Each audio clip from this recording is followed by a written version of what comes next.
तो फिर जा, अपने कमरे में जाकर देख, तेरे पलंग के नीचे तुझे तेरी माँ की हड्डियां मिलेंगी। प्रभात दौड़कर अपने कमरे में जाता है और अपने पलंग के नीचे देखता है। वहां पर सचमुच एक कंकाल पड़ा हुआ था और उसके शरीर पर जो कपड़े थे वो प्रभात की माँ के थे। क्या बात है, आज तो आप सुबह से ही बहुत बिजी हैं। ऐसा क्या लिख रहे हैं? बस एक फैमिली की कहानी लिख रहा था। जैसे हमारी फैमिली है ना, तुम, माँ और मैं, लेकिन थोड़े अलग तरीके से, क्योंकि ये कहानी हॉरर है और इसमें जो आदमी है ना, मैंने उसकी बीवी को मार दिया है। मतलब कहानी में ऐसा लिखा है। और जानती हो, उसके बाद जो बीवी है ना, वो एक बुरी आत्मा बन जाती है। क्या बेटा, इस तरह की डरावनी कहानियां क्यों लिखता है तू? जानता है ना, हम जो सोचते हैं, जो लिखते हैं, हमारा दिमाग पूरा दिन वैसा ही होता रहता है। माँ, परेशान होने वाली क्या बात है? राइटर हूँ मैं, मेरा तो काम है कहानियां लिखना। और वैसे भी ये सिर्फ एक कहानी है माँ, कोई सच नहीं है। उसके बाद कुछ दिन बीत जाते हैं। एक रात प्रभात को अपने ऑफिस से लौटने में देरी हो जाती है। रात के लगभग 12 बजे हुए थे। प्रभात जैसे ही अपने घर पहुंचता है, उसने देखा कि उसकी पत्नी दुर्गा डाइनिंग टेबल पर उसका इंतजार कर रही है। आ गए आप? कब से आपका इंतजार कर रही थी। देखिए ना, खाना भी ठंडा हो गया है। अरे दुर्गा, आज तुमने अपने इतने लंबे लंबे बालों को खोलकर क्यों रखा है? तुम तो हमेशा अपने बाल बांध कर रखती हो। वो क्या है ना प्रभात, जब इंसान अपनी जिंदगी से मुक्त हो जाता है ना, तो उसे दूसरे सारे बंधन खोल देने चाहिए। इसलिए मैंने अपने बालों के बंधन भी खोल दिए। ये तुम किस तरह की बातें कर रही हो? तुम ठीक तो हो? मैं बिल्कुल ठीक हूँ प्रभात। अच्छा चलो खाना खाओ। वो क्या है ना दुर्गा, मुझे भूख नहीं है। ऑफिस में कुछ खा लिया था। कोई बात नहीं, मैं तुम्हारे लिए एप्पल काट देती हूँ, एप्पल खा लो। नहीं दुर्गा, मुझे नहीं खाना है, मेरा मन नहीं है यार। तभी अचानक से दुर्गा अपने हाथ में एक बड़ा सा चाकू लेकर प्रभात पर हमला कर देती है। प्रभात अपने आप को बचाने की कोशिश करता है। आज मैं तुझे नहीं छोड़ूंगी, तुझे अपने साथ लेकर जाऊंगी अपनी दुनिया में। ये क्या बोल रही हो तुम? तुम्हारा दिमाग खराब हो गया है। आखिर तुम हो कौन? दुर्गा अपनी गर्दन टेढ़ी करते हुए बोलती है। मैं दुर्गा हूँ, तुम्हारी पत्नी। ध्यान से देखो मेरी आंखों में। प्रभात बुरी तरह से डर जाता है और घबराहट में वो चाकू अपनी पत्नी के पेट में मार देता है। उसकी पत्नी की वहीं के वहीं मौत हो जाती है और उसकी चीख की आवाज सुनकर उर्मिला दौड़ते हुए बाहर आती है। ये तूने क्या किया प्रभात? तुमने अपनी पत्नी का खून कर दिया। लेकिन तू तो उसे बहुत प्यार करता था बेटा। तूने बहू को क्यों मार डाला? माँ, ये आपकी बहू नहीं थी, इसके अंदर कोई बुरी आत्मा घुसाई थी। मैं नहीं जानता ये सब कैसे हो गया, लेकिन वो मुझ पर हमला कर रही थी, मुझे मारने की कोशिश कर रही थी। माँ, मैंने कुछ नहीं किया। ये तूने क्या कर दिया बेटा? दुर्गा ने मुझे कहा था कि वो तेरी कहानी के उस कैरेक्टर की तरह एक्टिंग करके तुझे डराने की कोशिश करेगी। अरे वो तो तेरे साथ मजाक कर रही थी। हे भगवान, ये क्या हो गया? इसका मतलब दुर्गा। लेकिन माँ, मैंने जो कहानी लिखी थी उसमें भी ऐसा ही हुआ था।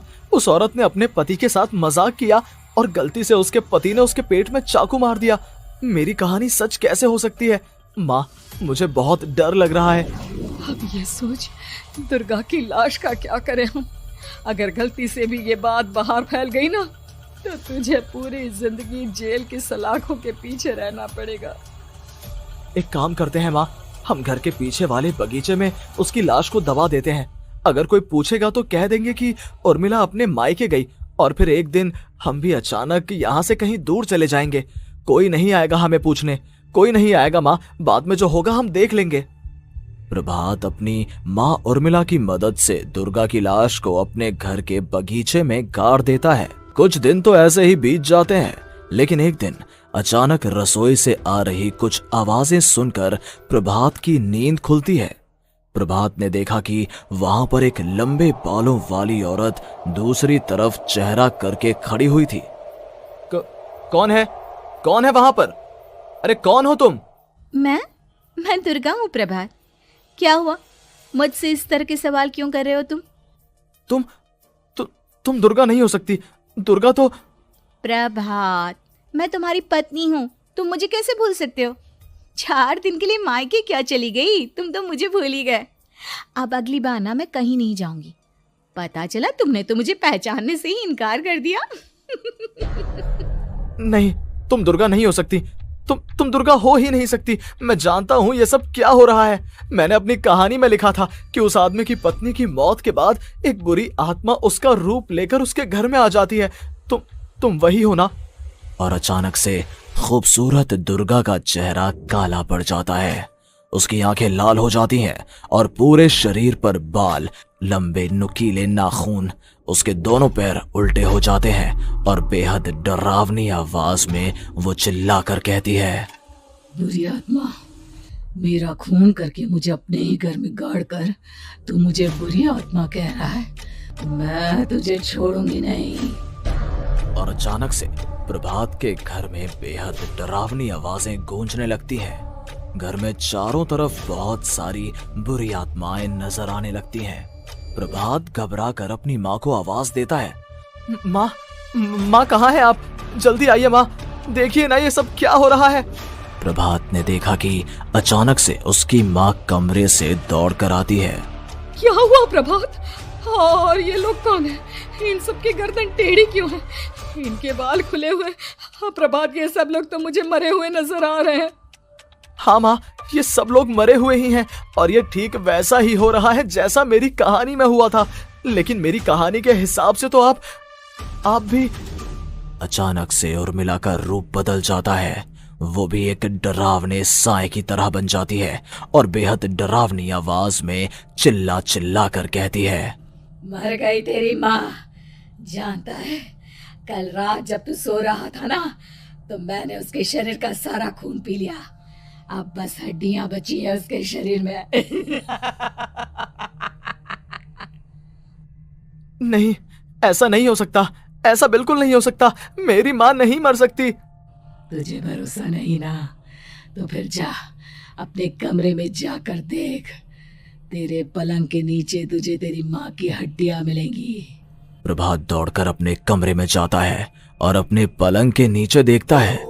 वहां पर सचमुच एक कंकाल पड़ा हुआ था और उसके शरीर पर जो कपड़े थे वो प्रभात की माँ के थे।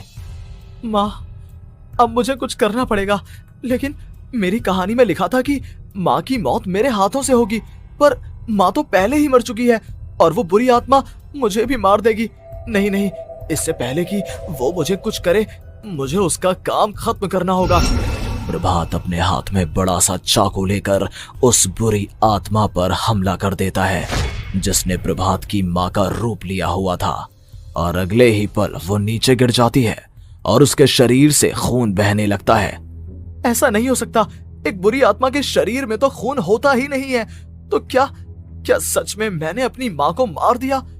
लेकिन अभी कुछ देर पहले तो फिर वो कंकाल किसका है? और ये कौन है? मैं पागल हो जाऊंगा। और अपनी माँ की लाश, इसका मैं क्या करूं? लोग पूछेंगे तो मैं क्या जवाब दूंगा? तभी वहां पर दुर्गा का रूप लेकर जो आत्मा थी उसने प्रभात से कहा, गाड़ दे अपनी माँ को ले जाकर उसी जगह जहाँ तूने मेरा खून करके मुझे गाड़ दिया था। जा, चला जा। घबराया हुआ प्रभात पागलों की तरह अपनी माँ की लाश को लेकर बगीचे में गाड़ देता है। प्रभात की हालत पागलों जैसी हो जाती है। वो अपने आप को अपने घर में बंद कर लेता है। कहानी के हिसाब से तो आगे ये हुआ था कि कहानी लिखने वाले ने उन बुरी आत्माओं से डरकर आत्महत्या कर ली थी। तो क्या मैं भी मर जाऊंगा? क्या मैं भी आत्महत्या कर लूंगा? एक काम करता हूँ, मैं अपनी कहानी का अंत बदल देता हूँ। हाँ, ये मैंने पहले क्यों नहीं सोचा। मैं लिख दूंगा कि कहानी को लिखने वाला आत्महत्या नहीं करता, बल्कि कहीं दूर जाकर नए सिरे से अपनी जिंदगी शुरू करता है। यही सोचकर प्रभात ने अपनी लिखी हुई कहानी को बाहर निकाला और उसे पढ़ना शुरू किया। ये देखकर वो हैरान रह गया कि कहानी का क्लाइमैक्स तो किसी ने पहले ही बदल दिया था। ये क्या? इसमें तो लिखा हुआ है कि आखिर में उस लेखक की पत्नी और माँ दोनों बगीचे में जिंदा दफन थे। बुरी आत्माओं ने उनको कैद करके रखा था और वो लेखक अपनी माँ और पत्नी दोनों को जिंदा बाहर निकाल लेता है। लेकिन ये सब लिख किसने दिया? प्रभात दौड़कर बगीचे में जाता है और वहां पर खुदाई करना शुरू कर देता है। प्रभात देखता है कि वहां पर लकड़ी के 2 बड़े संदूक हैं और उनके अंदर से आवाजें आ रही हैं। प्रभात, प्रभात बचा लो मुझे, अगर थोड़ी देर और हो गई तो वो मुझे छोड़ेगी नहीं। बेटा देखो, मैं इस बक्से के अंदर बंद हूँ, प्लीज मुझे बाहर निकालो, वो बुरी आत्मा किसी भी वक्त मुझे मार डालेगी। प्रभात वो दोनों बक्से बाहर निकालता है और अपनी पत्नी और माँ दोनों को आजाद करवा लेता है। लेकिन तभी वहां पर अचानक से एक बेहद डरावनी और खौफनाक दिखने वाली औरत आ जाती है। तुझे क्या लगा था इतनी आसानी से अपनी पत्नी और माँ को बचा लेगा? बस 5 मिनट और उसके बाद अमावस का चांद आसमान में आने ही वाला है। लेकिन तूने इन दोनों को बाहर निकाल लिया, अब तुझे मरना होगा। नहीं, मैं जानता हूँ मैं नहीं मरूंगा और अब आगे क्या करना है ये भी मुझे पता है। प्रभात, ये बहुत खतरनाक है, हमें मार डालेगी। प्रभात, चलो यहाँ से। नहीं दुर्गा, अब मुझे अच्छी तरह से पता चल चुका है कि इस बुरी आत्मा से हम कैसे पीछा छुड़वा सकते हैं। और इतना कहकर प्रभात अपने हाथ में पकड़ी हुई सिंदूर की थैली उस बुरी आत्मा के ऊपर उछाल देता है। कुछ ही देर में वो जमीन पर गिरकर राख में बदल जाती है। ये सब क्या हो रहा था बेटा? ये सब तुम्हारी लिखी हुई इस कहानी की वजह से हुआ है ना? नहीं माँ, पहले मुझे भी ऐसा ही लगा, लेकिन बाद में पता चला कि बरसों पहले हमारे इस बगीचे की जमीन के अंदर किसी को जिंदा गाड़ दिया गया था और बस उसी औरत की आत्मा हमें परेशान कर रही थी। उसी ने मेरे शब्दों में जान डालकर उस कहानी को जिंदा कर दिया था। मुझे माफ कर दो प्रभात, मैंने आपकी कहानी के साथ छेड़छाड़ की थी और उसे बदल दिया था। माफी मांगने की जरूरत नहीं है दुर्गा, तुम्हारे उस बदलाव की वजह से ही आज हम सब जिंदा हैं, क्योंकि आखिर में कहानी में वो हुआ जो तुमने लिखा था।